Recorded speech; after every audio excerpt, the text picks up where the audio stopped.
Imagine a ship, a colossal ocean liner, dubbed the Titanic of the South. A marvel of engineering, setting sail on a routine journey, only to vanish without a single trace. No wreckage, no survivors, no lifeboats, nothing. Just an empty, raging sea where a vessel carrying over 200 souls had been just hours before. This isn't a Hollywood script. This is the true story of the SS Waratah, one of the greatest and most baffling maritime mysteries of all time. Hello everyone, and welcome back to our channel. Today, we're diving deep into the cold, dark waters off the coast of South Africa to uncover the chilling tale of a ghost ship that has puzzled investigators and treasure hunters for over a century. So grab your life jackets, because this is a story that will send shivers down your spine. The year was 1909. The world was in the golden age of steam travel.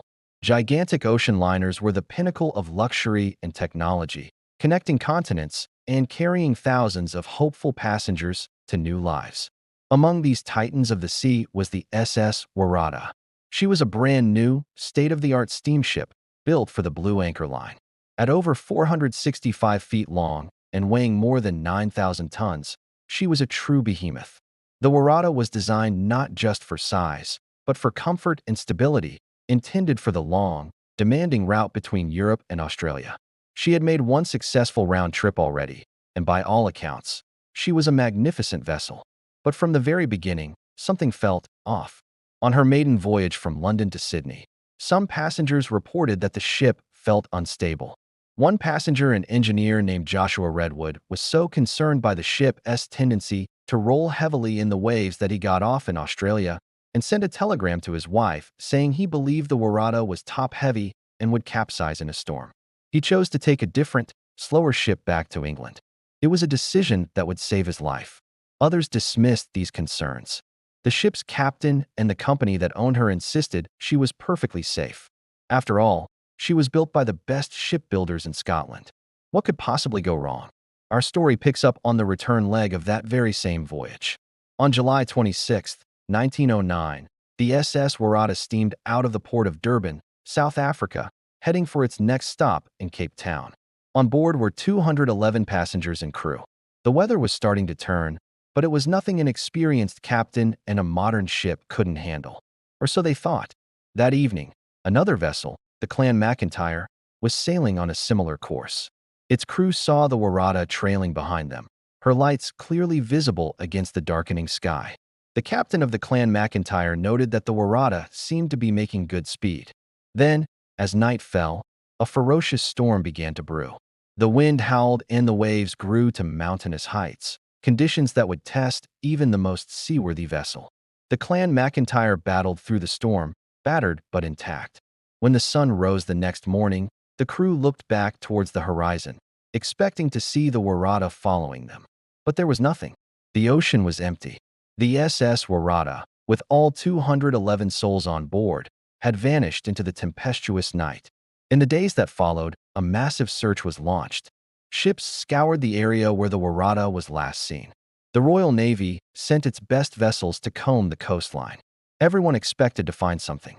When a large ship sinks, especially one of that size, there is always debris. Wooden planks, deck chairs, cargo, life rings, and sadly bodies. This is the grim reality of maritime disasters. But in the case of the Waratah, there was nothing. Absolutely nothing. It was as if the ship had been plucked from the face of the earth. No flotsam, no jetsam. Not a single piece of wreckage was ever definitively identified as belonging to the missing liner. The complete and total lack of evidence was what made this disappearance so deeply unsettling and baffling to the authorities.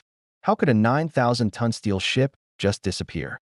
The official inquiry was stumped. Without a wreck, they could only speculate. Theories began to fly.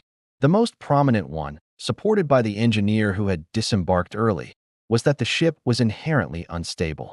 They believed that in the massive waves of the storm, the Waratah rolled too far to one side, took on water, and capsized so quickly that there was no time to launch lifeboats or send a distress signal.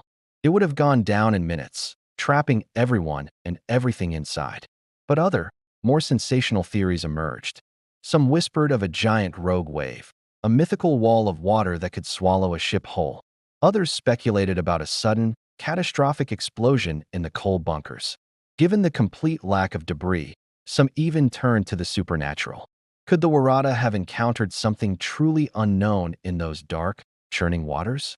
People started calling it the Titanic of the South, a ship that was believed to be unsinkable, lost to the unforgiving ocean. For decades, the fate of the Waratah remained a complete mystery, a ghost story told by sailors. And then, the story took another strange turn. In the late 1970s, a man named Emlyn Brown became obsessed with finding the lost ship. He dedicated his life to the search. After years of research, he focused on an area off the Zora River mouth. His conviction was strengthened when a South African Air Force pilot reported seeing the distinct, cross-shaped shadow of a large shipwreck on the seabed in that very area during a routine flight. This seemed like the breakthrough everyone had been waiting for. Over the next 2 decades, multiple high-tech expeditions were launched to locate and identify this underwater anomaly. Sonar scans did indeed reveal a shape that looked tantalizingly like a sunken ship from the same era as the Waratah. Hopes were incredibly high. In 2001, an expedition finally managed to get a clear look at the wreck using remotely operated vehicles. The world held its breath. But the discovery was not what they expected. It wasn't the Waratah. The wreck was actually a collection of several World War II ships that had been sunk by German U-boats. It was a crushing disappointment for Emlyn Brown and for everyone who had followed the search. The shadow seen from the air, the target of so many hopes and dreams, was a case of mistaken identity. The true location of the SS Waratah remained a mystery. To this day, the wreck of the SS Waratah has never been found. She lies somewhere in the vast, deep waters of the Indian Ocean, a silent tomb for 211 souls. The ocean off South Africa, known as the Wild Coast, is notoriously treacherous, with powerful currents and a seabed that drops off steeply, making any search incredibly difficult. The ship could be lying in a deep canyon, hidden forever from our modern technology. The story of the SS Waratah serves as a powerful and humbling reminder of the power of the ocean. In an age of GPS, satellite imagery, and advanced submersibles, it seems almost impossible that such a massive object could simply disappear. Yet it did. It leaves us with questions that may never be answered. Did she capsize in an instant? Was she swallowed by a rogue wave? Or is her fate tied to something even more mysterious? The ocean keeps its secrets well, and the final resting place of the Titanic of the South is one of its deepest. What do you think happened to the SS Waratah? Let me know your theories down in the comments. It's a fascinating and tragic mystery that continues to capture the imagination. Thank you so much for joining me on this journey into one of history's greatest unsolved cases. If you enjoyed this video, please give it a thumbs up and consider subscribing for more deep dives into historical mysteries. We'll see you in the next one.